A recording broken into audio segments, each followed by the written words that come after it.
né, vamos dar início a essa aula tão importante, um assunto tão relevante, né, falar de finança no padrão do reino, né, porque muitos de nós temos uma ideia, um pensamento a respeito de dinheiro, a respeito de finança, mas esse pensamento, ele tem a ver com o que foi passado pelos nossos pais, né, tem o que nós aprendemos na nossa primeira infância e trouxemos para a nossa realidade hoje como adulto.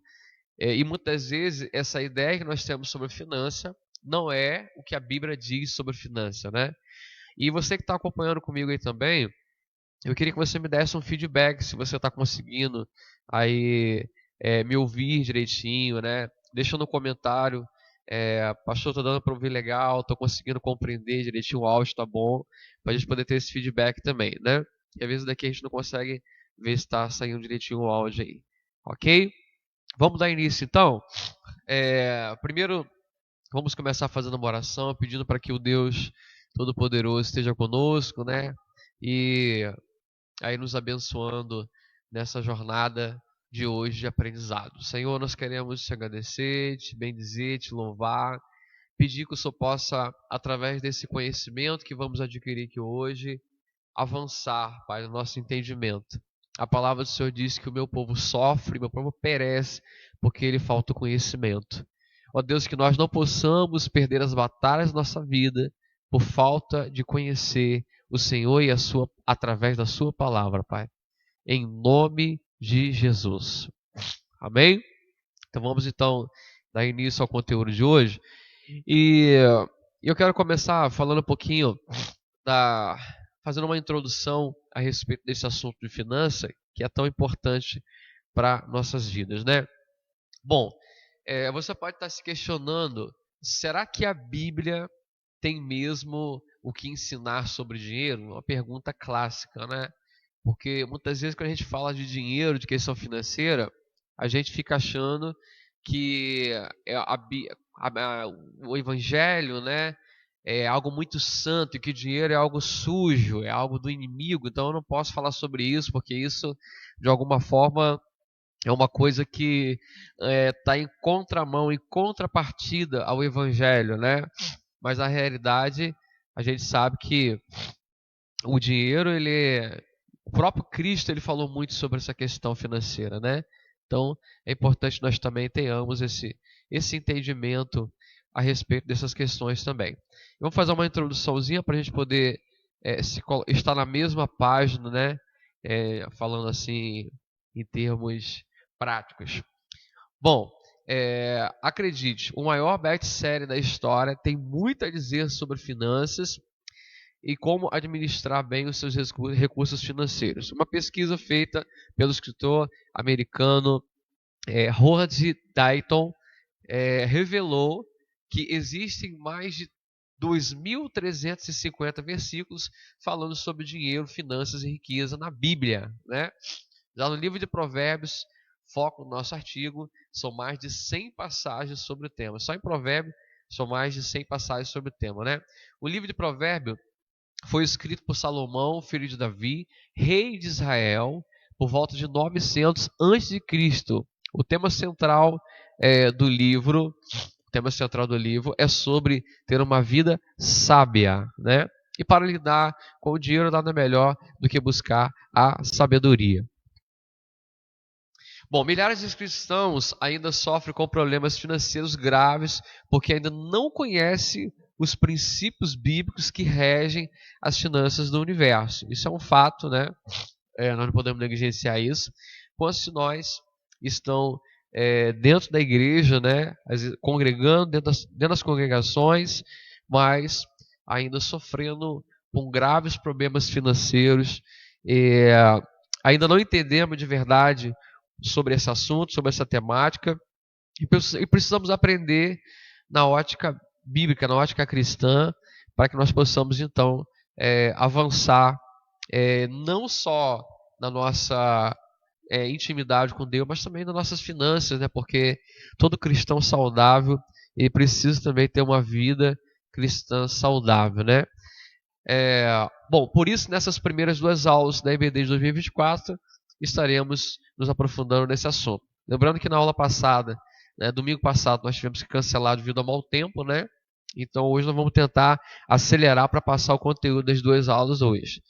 Bom, primeira coisa que nós vamos aqui começar para poder delimitar e nortear o nosso estudo de hoje, vamos entender um pouquinho a respeito de Jesus e o dinheiro, né? Porque nós somos discípulos de Jesus, somos seguidores de Jesus, né? Então vamos entender um pouquinho a respeito do padrão financeiro de Jesus para que a gente possa nortear, iniciar um entendimento nesse sentido. Bom, qual era a condição financeira da família de Jesus? A gente ouve muito falar sobre tantas questões. Uns dizem que Jesus era rico porque o carpinteiro naquela época era alguém que tinha condição financeira. Outros dizem que Jesus era muito pobre, que o carpinteiro não ganhava dinheiro.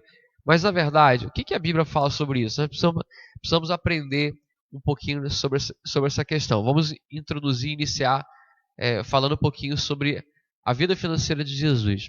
Bom, a família de Jesus não possuía muitos recursos financeiros. Isso foi provado na Bíblia. E eu quero ler com você o versículo que está em Levítico capítulo 12, do versículo 6 ao 8, que diz assim: Quando Maria levou Jesus para apresentar no templo, ofereceram um par de rolas e 2 pombinhos. Isso comprova a situação financeira da família, como está escrito em Levítico 12, 6 ao 8, né? Então, biblicamente falando, a família de Jesus não era uma família com muito poder aquisitivo, né?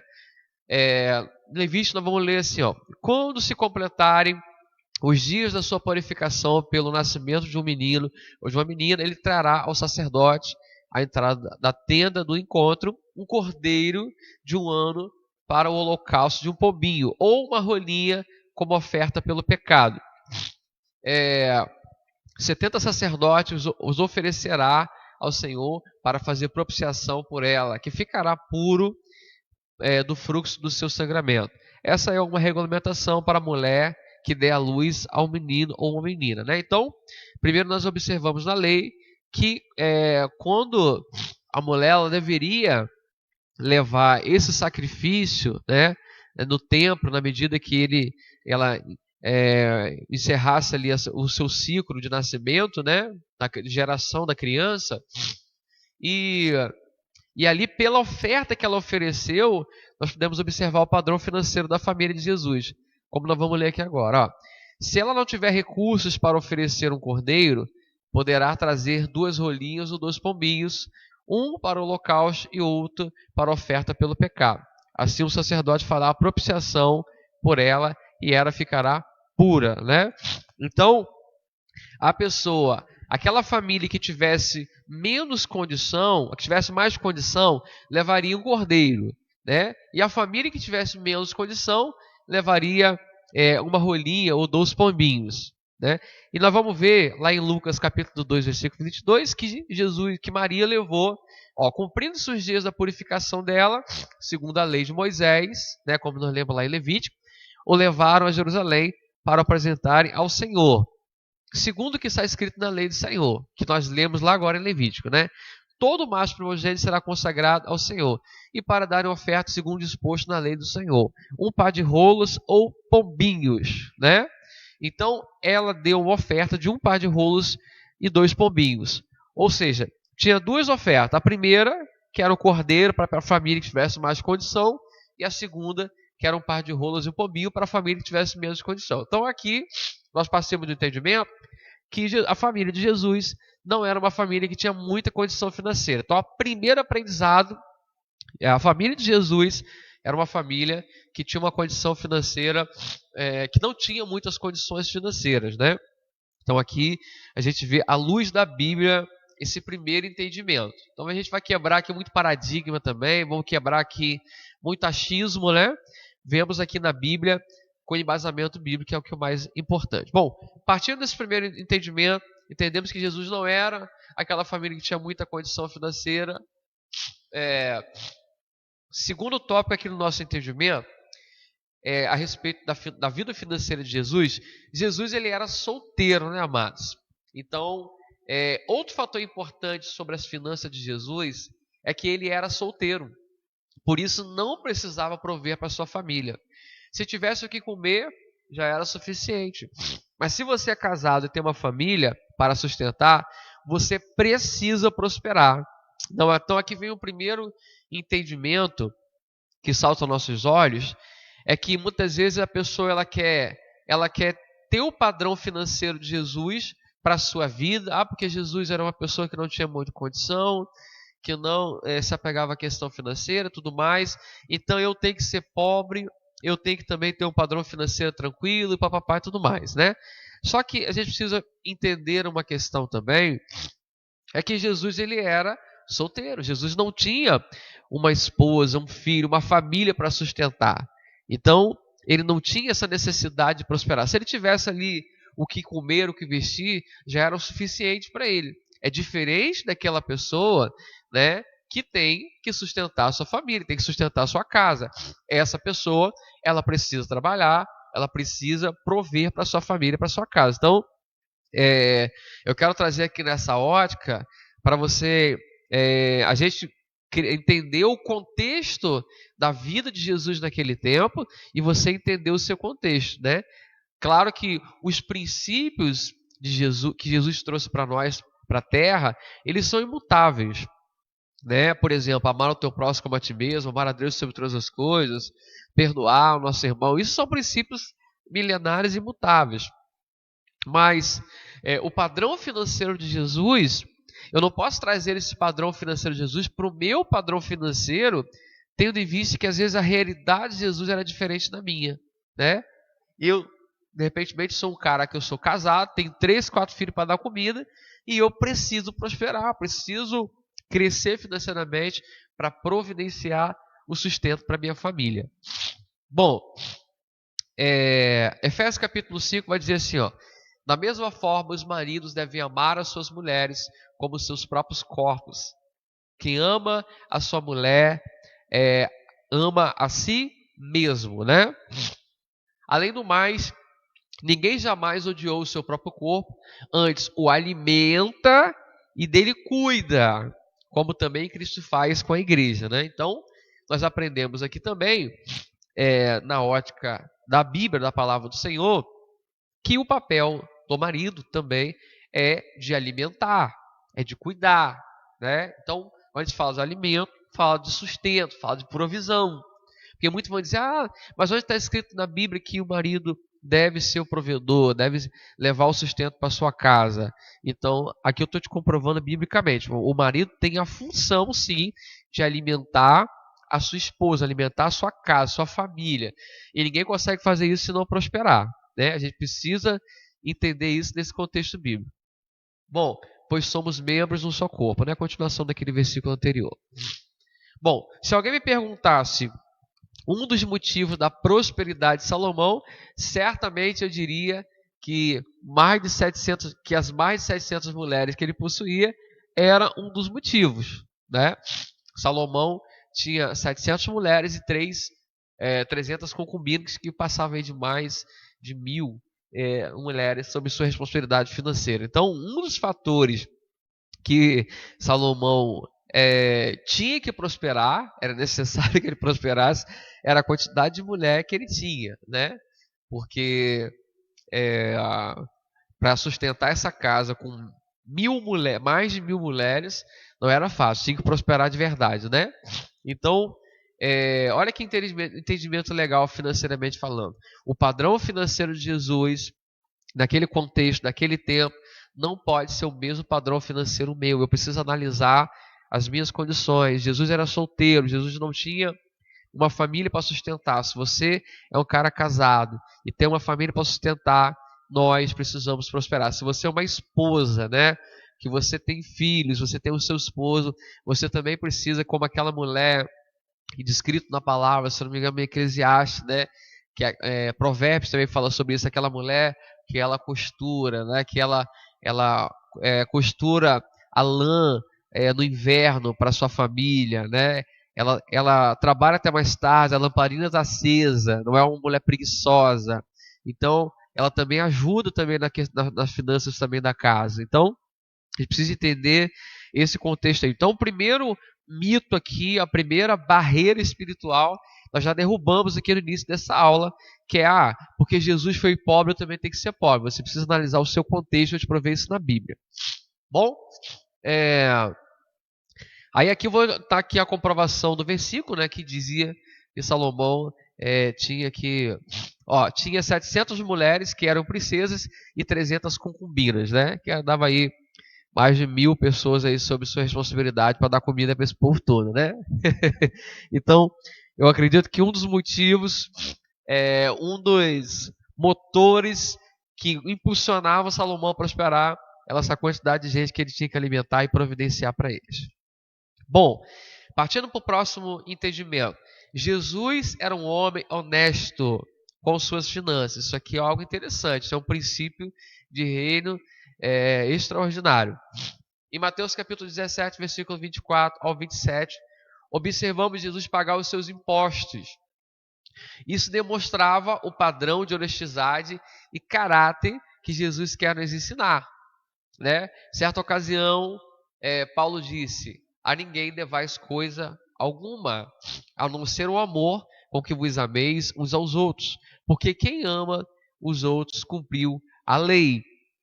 E está aqui a citação bíblica, né, quando Jesus pagou impostos. E chegando eles a Cafarnaum, aproximaram-se de Pedro os que cobravam as didracmas e disseram: o vosso mestre não paga as didracmas. O vosso mestre não paga as didracmas? Disse ele: sim. Entretanto, em casa, Jesus lhe antecipou, dizendo: que te parece, Simão? De quem cobram os reis da terra os tributos e os impostos? Dos filhos ou dos alheios? Disse-lhe Pedro: dos alheios. Disse-lhe Jesus: logo estão livres os filhos.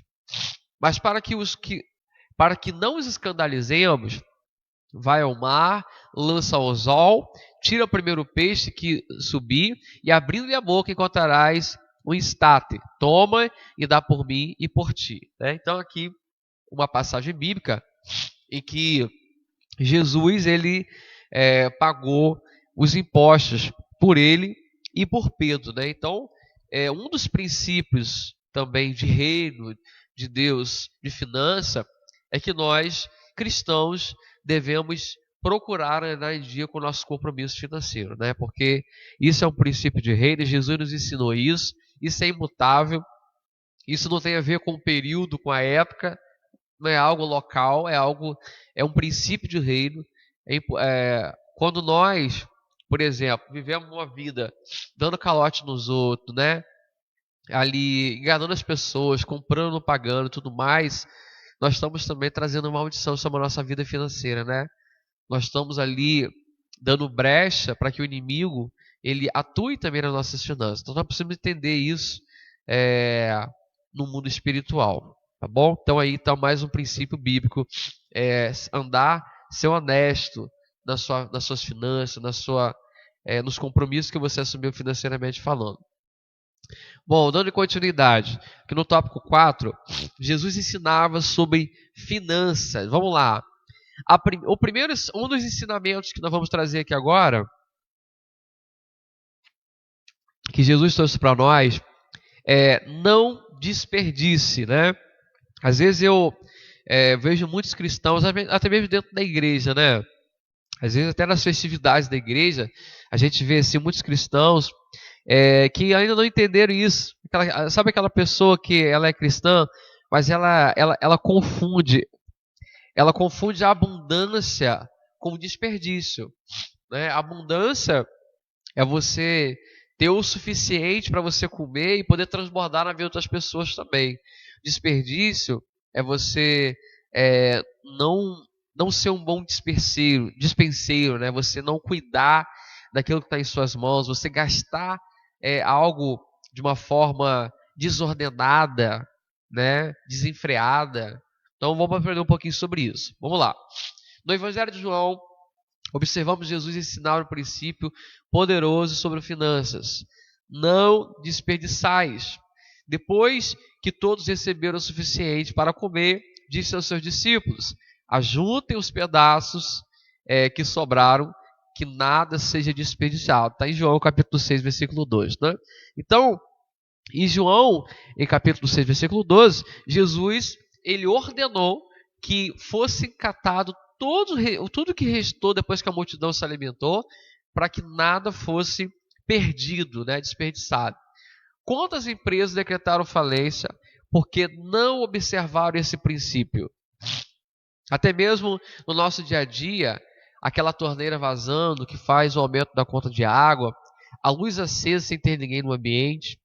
O Brasil está entre os 10 países que mais desperdiçam comida no mundo. Atualmente, 27 milhões de toneladas de alimentos vão para o lixo, segundo a ONU. Cada brasileiro joga fora todo ano, em média, 60 quilos de alimentos, ainda em boas condições para consumo.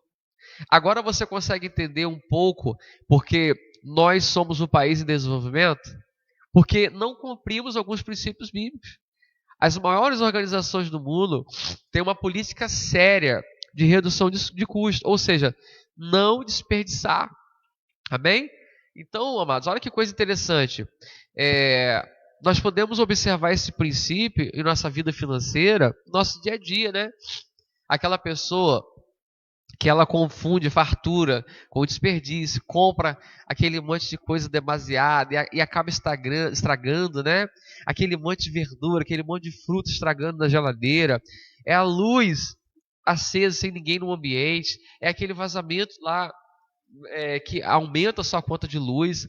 Então, um princípio de reino, de finança que Jesus nos ensina é não desperdice, né?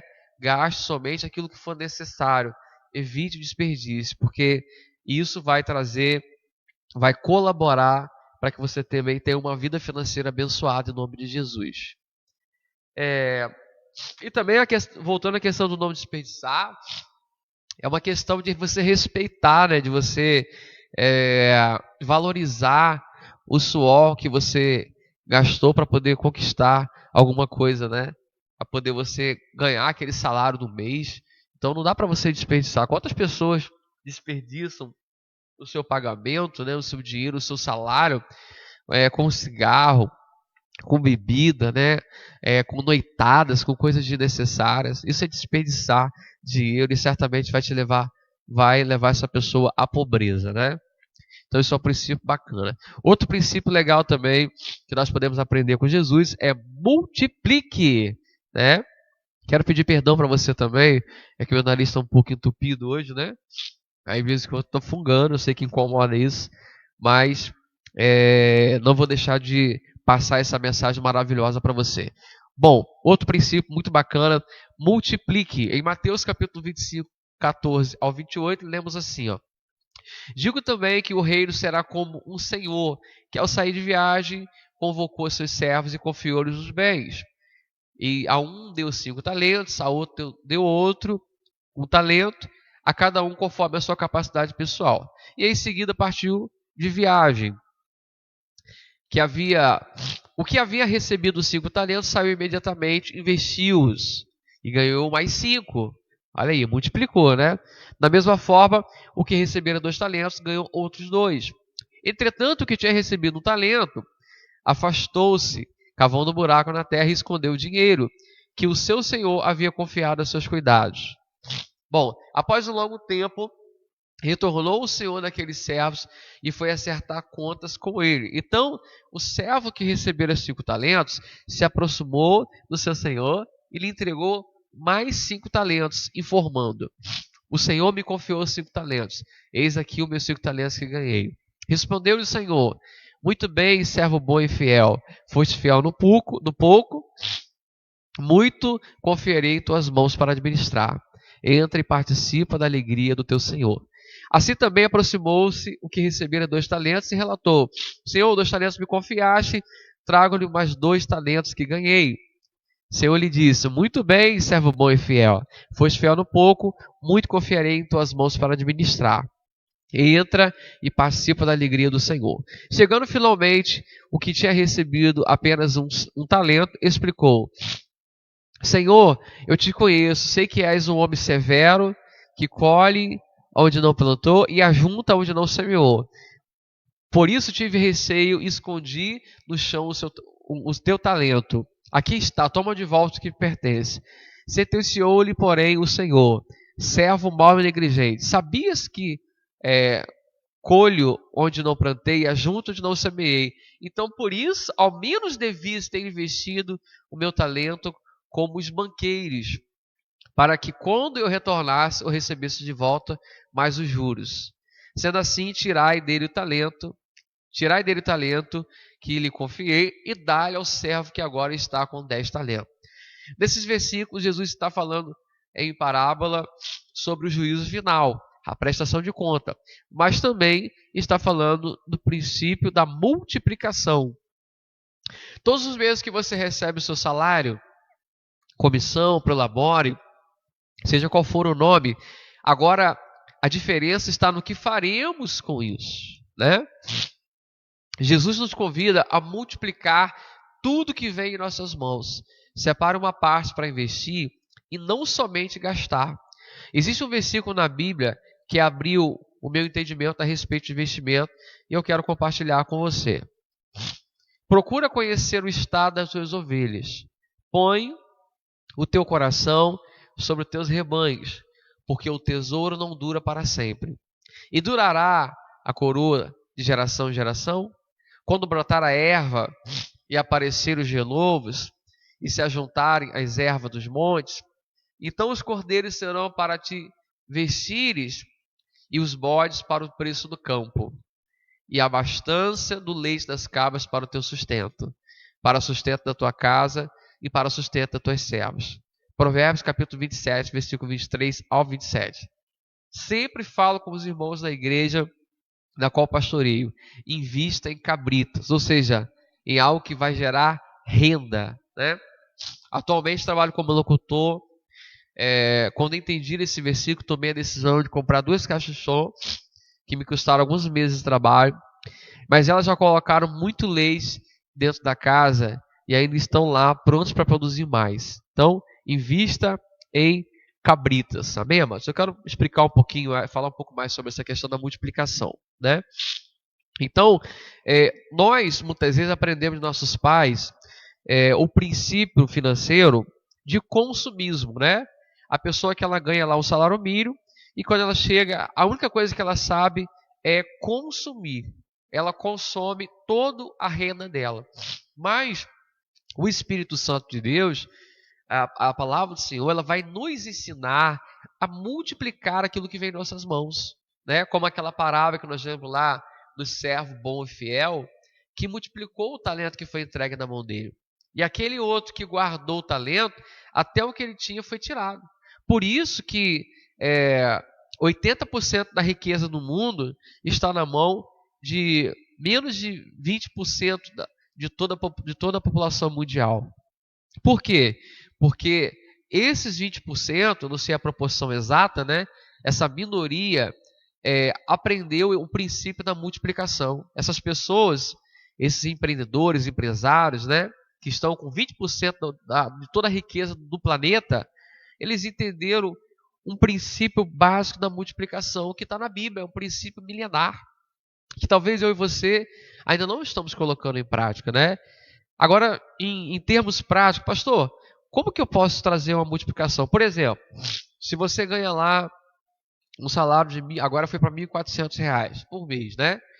E se você se propor no seu coração a separar R$ 100 desse mês, você não vai pegar esses R$ 100, você vai comprar, vou dar um exemplo bem simples aqui, vai comprar uma caixinha de paçoca para você vender. A caixinha de paçoca geralmente vem com 50 paçoca. Essa caixinha de paçoca você vai pagar, se eu não me engano, acho que é 30 centavos, né? Então 3 vezes 5, 15, vai pagar R$ 15 na caixa de paçoca. Você vai comprar essa paçoca e você vai vender no seu trabalho, na rua, onde quer que você queira, né? Em eventos que você participar. Você vai vender cada paçoquinha dessa por R$ 1. Ou pode vender por R$ 2, vai ver pessoas vendendo por R$ 2. Vamos simular aqui R$ 2, né? Vamos fazer melhor, vamos botar que você vai vender por R$ 1. Você comprou, vamos simular para fazer conta redonda. Você comprou por 50 centavos, vai vender por R$ 1. 100% de lucro, né? Então você comprou por R$ 15 e vai vender por 30. No final do dia, você vai estar com R$ 15 de lucro. R$ 15 você vai lá, compra mais uma caixa de paçoca, no mês seguinte, no dia seguinte vai fazer a mesma coisa e você vai multiplicando. Então aqueles R$ 100 que você separou dos seus R$ 1.400 que você recebeu, você vai multiplicando ele. Ao final do mês, vamos supor que você vendeu 10 caixas de paçoca, né? Você faturou R$ 150. Então, os R$ 100 que você, ou melhor, os R$ 15 que você investiu no início, R$ 15, estou falando de R$ 15, se transformou em R$ 150. Um lucro extraordinário. Então, isso é o princípio da multiplicação. E qualquer pessoa pode multiplicar. Ah, mas o cara é mendigo, está na rua. De repente estou falando com você agora que é um mendigo e você está morando, está em situação de rua, está dormindo na calçada. Você vai pegar a esmola que você pediu hoje, né? Você vai pedir às pessoas na rua: eu quero comprar uma caixa de paçoca para vender. E quando chegar os R$ 15, você vai comprar paçoca. E ao final do dia, você vai estar ali com aquele dinheirinho na mão. Então não tem desculpa para não multiplicar. Qualquer pessoa pode multiplicar o que vem em suas mãos, financeiramente falando. Isso é um princípio extraordinário. Isso é um princípio poderoso demais. Multiplique tudo que venha em suas mãos. Separe uma parte do que você ganha para você multiplicar. Viva com uma parte que você tem que pagar suas contas, né? Se possível, se tiver como reservar alguma parte para uma situação de emergência, mas a outra parte, invista, multiplique. Isso é o princípio do reino que vai trazer prosperidade para sua casa, tá bom? Tenha outras fontes de renda. Se você, por exemplo, trabalha aí de segunda a sexta, o que você faz sábado e domingo? Ah, estou em casa com a minha família. Mas você pode separar em 1, 2 horas para fazer uma fonte de renda extra, para fazer uma trufa para vender no seu trabalho de segunda a sexta, né? Para fazer um bolo para vender. Eu não sei o que você vai fazer. Separar de repente um sábado pela manhã para você sair na rua para vender alguma coisa, mas você pode de alguma forma complementar a sua renda, multiplicar, né? Isso é um princípio bíblico e não tem desculpa para poder não multiplicar. Bom, agora eu quero citar aqui para você, para a gente poder encerrar e já aqui caminhando por uma fase de finalização do nosso estudo, eu quero citar alguns princípios práticos sobre vida financeira, né? E falando desse princípio, você talvez vai identificar alguns desses que você não está cumprindo e que você precisa colocar aí como prioridade agora para 2024, para a gente poder ter uma finança no padrão do reino, né? Princípio maravilhoso: deixa a preguiça de lado. Provérbios capítulo 6, versículo do 6 ao 11 vai dizer assim, ó: vai ter com a formiga, ó preguiçoso, né? Então, não tem como nós alcançarmos prosperidade se o cara não quer trabalhar, se a pessoa não quer trabalhar. Não existe prosperidade sem trabalho. Ah, mas que o fulano de tal, que o Pablo Marçal, que eu não sei quem, prosperou, avançou. Irmão, toda pessoa que prospera, ela tem que trabalhar. Alguns vão trabalhar com o braço, trabalho braçal, operacional. Outros vão trabalhar com a cabeça, gerenciando, né, negócios. Outros vão trabalhar com o bolso, investindo em empresa. Mas tudo tem que trabalhar. Não existe prosperidade sem trabalho. Isso é um princípio bíblico milenar imutável, né? Todo empresário que você vê bem-sucedido, toda pessoa bem-sucedida que você conhece através das redes sociais, né, ou pessoalmente, você vai ver que por trás tem ali muito suor, muito trabalho daquela pessoa. Bill Gates, um homem que já virou à noite muitas vezes em cima do computador para poder chegar no nível que ele chegou, né, entre tantos outros que nós poderíamos citar aqui, né? Bom, segundo o dicionário, preguiça é aversão ao trabalho, podendo ser interpretada ainda como negligência, morosidade. Se você anseia por uma vida próspera, deixar a preguiça precisa ser o primeiro passo. Trabalha durante o verão, ajuntando provisão para o inverno. Assim precisa ser em nossas vidas, né? Trabalharmos durante a juventude, enquanto temos vigor, sempre com olhar para a longevidade, pensando na nossa independência financeira e construção de uma aposentadoria sustentável, né? Então, irmão, aproveita o seu vigor, aproveita a sua juventude para trabalhar, para correr atrás, para cair dentro, porque um dia chega a velhice, né? Eu tive um exemplo muito prático na minha família, do meu pai, por exemplo, né? Ele não se preocupou em pagar o seu INSS, não se preocupou em juntar um recurso para a sua velhice, né? E ele faleceu aos 72 anos de idade, não conseguiu se aposentar, não conseguiu, ficou ali dependendo, né, de nós como filho, mais principalmente da minha irmã, para que pudesse sustentar ele financeiramente falando. Então, isso é um exemplo que eu trago para mim e que é uma realidade que nós precisamos acordar, né? Um dia você não vai ter o vigor que você tem hoje. Então, aproveita esse vigor para você construir uma aposentadoria tranquila, né? Tenha uma data para você se aposentar. Alguns estudiosos, alguns mais ousados, falam sobre isso, né? Mas eu não quero entrar aqui nesse mérito. Quero simplesmente tratar aqui. Não seja preguiçoso, vá para cima, trabalhe, e entenda que um dia a velhice vai chegar e você precisa estar preparado para isso. Bom, outro princípio financeiro top demais. Nós já falamos vários princípios aqui nesse estudo, mas o que eu quero compartilhar com você agora é: gaste menos do que ganha. Gente, não tem como, né? Você pode ganhar. Estava vendo um testemunho, né, de um empresário, um gestor de uma empresa, que chegou a ganhar R$ 35 no mês e ainda no final do mês estava pedindo ajuda, né?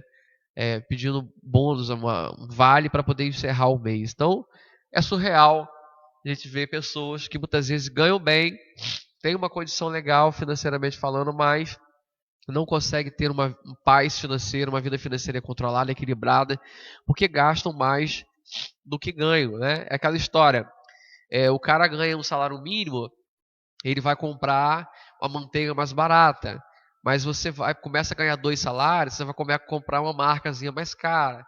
Você ganha um salário mínimo, vai comprar um tênisinho mais em conta. Ganha um salário mais... A partir de 2 salários já começa, vou comprar um tênisinho mais caro. Então, sempre vai aumentando. O carro, o IPVA, né? Então, a dica é: gaste sempre menos do que você ganha. Ou seja, viva sempre abaixo do padrão do seu salário. Bom, o sábio economiza e tem sempre bastante comida e dinheiro em sua casa, mas o tolo gasta todo o dinheiro assim que o recebe. Está lá em Provérbios capítulo 21, versículo 20, né? Bom, gastar menos do que ganha é uma premissa indispensável na vida de todas as pessoas. Muitos parecem saber disso, mas não colocam em prática de forma efetiva. É preciso ter um controle financeiro eficaz, controlar os gastos, consumir de forma consciente e viver sempre um degrau abaixo do seu padrão de vida, né? Então, por exemplo, se você ganha lá um salário mínimo, se você ganha R$ 2.000 por mês, por exemplo, então viva ali com R$ 1.500 e esses R$ 500 separa uma parte para investir, uma parte para guardar, né? Tem um padrão de vida de 1.500. Pastor, mas é muito difícil viver com 1.500. Aumenta a sua receita, amados. Tem que vai construir uma fonte de renda para poder aumentar a receita. Se você quer viver com mais de R$ 1.500 por mês, mas viva sempre abaixo. Eu estou falando isso aqui, não quer dizer que também eu sou esse especialista nessa área, que eu faço isso. Eu estou aprendendo também, né? Eu entendi a importância de aprender isso aqui, de começar a colocar isso em prática. Porque eu tive um padrão financeiro desde a minha primeira infância que foi totalmente desregrado financeiramente falando, e eu também estou aprendendo, né? Mas coisa boa é aprender com a Bíblia, né? Esse conselho quem está dando não sou eu, mas é a palavra do Senhor, e eu também estou aprendendo junto com você, tá bom? Bom, então viva sempre um degrau abaixo do seu padrão de vida. Outra questão também: evite as dívidas. Provérbios capítulo 22, versículo 7 vai dizer assim, ó: o rico domina sobre os pobres, e o que toma emprestado é servo do que empresta. Bom, quando contratamos um empréstimo, estamos em dívida com alguém, seja um banco, uma financeira, uma loja ou até mesmo um parente. E por vezes nos tornamos servo dos nossos credores, ficando à mercê de juros altos, em alguns casos até abusivos, né?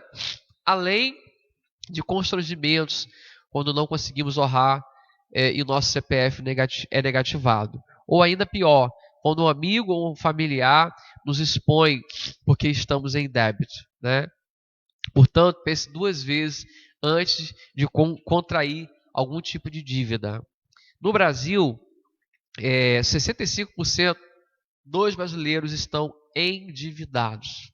Infelizmente, isso é algo meio cultural por conta de uma falta de educação financeira que nós não tivemos, né? Até mesmo o governo, a instituição, até porque não interessa para o governo ensinar o brasileiro, né, a ser bem-sucedido financeiramente falando, porque para o governo interessa que as pessoas fiquem presas aí da dependência deles no cabresto, né? Essa é a grande verdade.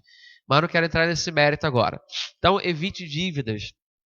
É uma boa opção quando você quer adquirir algo, né? E eu tenho aberto muito meu entendimento para isso, é o consórcio. Porque o consórcio, você paga primeiro para depois você ter, né? Então, se você quer algo que é um investimento financeiro maior, comece a fazer um consórcio. Estude sobre isso, né? Cogita essa hipótese na sua vida financeira. O consórcio pode ser aí uma ideia muito legal para a gente poder avançar nessa questão financeira também, tá bom? Bom, poupe e invista regularmente. Provérbios capítulo 13, versículo 11 diz assim, ó: o dinheiro ganho às pressas diminuirá, mas quem o ajunta aos poucos terá cada vez mais, né? Então, às vezes nós somos muito imediatistas. De nada adianta o imediatismo quando o assunto é fazer dinheiro render. Muitas promessas de dinheiro fácil e rápido acabam gerando grandes prejuízos. Por isso, o correto a fazer é poupar diariamente para poder investir com regularidade, né? Então, a gente aqui aprendeu também esse princípio maravilhoso, que é poupar e investir, né? Só nós aprendemos lá também desde o início na questão da multiplicação, mas tem ali cultivar, ter uma reserva de emergência, uma poupança, ter ali investimentos em alguma área, né? Gerar receitas, né? Então isso é muito bacana. Uma coisa também que eu quero aproveitar esse gancho aqui para compartilhar patrimonialize os seus recursos, né? Quantas são as pessoas que às vezes elas tiveram ali, passaram muito fluxo de dinheiro, movimentaram, por exemplo, vamos supor que você ganha R$2.000 por mês. Se você ganha R$2.000 por mês, você movimentou por ano cerca de R$24.000. Você movimentou R$24.000. Grande parte disso vai ser para o seu sustento, né, para o pagamento das despesas ali mensais. Mas, poxa, desses R$24.000 que você ganhou no ano, quanto de patrimônio você transformou? O quanto você, de porcentagem aí, botar aqui 10%, qual foi o patrimônio que você construiu aí? Nesse ano nós adquirimos um patrimônio, compramos aí uma máquina de caldo de cana, né? Nós adquirimos aí uma máquina de fazer pipoca. Você construiu um patrimônio, e de preferência um patrimônio que gere renda, né? Um patrimônio passivo que vai gerar para você recursos. Por exemplo, se você adquirir uma máquina de fazer pipoca para você fazer locação para evento, você, além de você poder ganhar o dinheiro com a locação, se um dia você se imprensar e quiser vender, você ainda tem um patrimônio ainda, é a famosa cabrita, né? Então invista em cabrita. Esse é o conselho. Então, invista e poupe. Bom, trabalho com dedicação. Provérbios capítulo 22, versículo 29. Você conhece alguém que faz seu trabalho com cuidado e perfeição? Em pouco tempo seu valor será reconhecido e será chamado para trabalhar para o rei, né? Está lá em Provérbios capítulo 22, versículo 29. O trabalho dignifica o homem, e é por meio dele que realizamos nossos sonhos e objetivos. Contudo, como temos zelo e dedicação com o nosso trabalho, colhemos bons frutos e o reconhecimento vem. Amém, amados? Então, trabalhe com dedicação. Quantas pessoas, às vezes, elas fazem as coisas de qualquer maneira, né? E quando você faz as coisas com perfeição, você acaba usufruindo uma prosperidade. Vou dar um exemplo de Neemias. A Bíblia diz que Neemias, ele nunca se apresentou diante do rei com a cara triste. Era um bom servo, servia com alegria o seu rei, e por conta dele ser esse servo, né, que se fazia com dedicação, com zelo o seu trabalho, na hora que ele precisou de algo, o rei atendeu prontamente. E Neemias experimentou uma prosperidade lá em Jerusalém, né? Então, nós precisamos entender isso. Se você tem lá uma carrocinha de cachorro quente, eu estava vendo uma matéria na internet, né, de um cara que realizou sonhos de viajar pelo país com a carrocinha de pipoca. Ele, um dos diferenciais, por exemplo, um dos diferenciais dele, ele tem um jaleco para cada dia da semana, ele tem um kitzinho para você de higiene depois que você come a pipoca, um chicletinho para tirar o gosto, um saquinho que ele entrega ali junto com a pipoca para poder a pessoa, um palitinho, um guardanapo, né? Então ele fez uma diferenciação dele ali para poder prosperar, e através desse trabalho dele feito com dedicação, ele chegou na mídia, chegou na televisão, e hoje acredito que ele ensina outras pessoas a fazerem isso, né? Então, olha que coisa bacana, faça com afinco, faça com amor, faça com dedicação, que alguém está vendo, Deus está vendo a forma de dedicação que você está fazendo, alguém lá na empresa está vendo que você está limpando com muita dedicação, está fazendo um negócio e vai, de alguma forma, te puxar para cima, te levar para outro nível. Então, isso é uma dica financeira também. Faça o melhor e você vai prestar o serviço para pessoas que são prósperas. E se você está perto de gente próspera, elas vão, de alguma forma, ali transbordar na sua vida também. Bom, invista em conhecimento.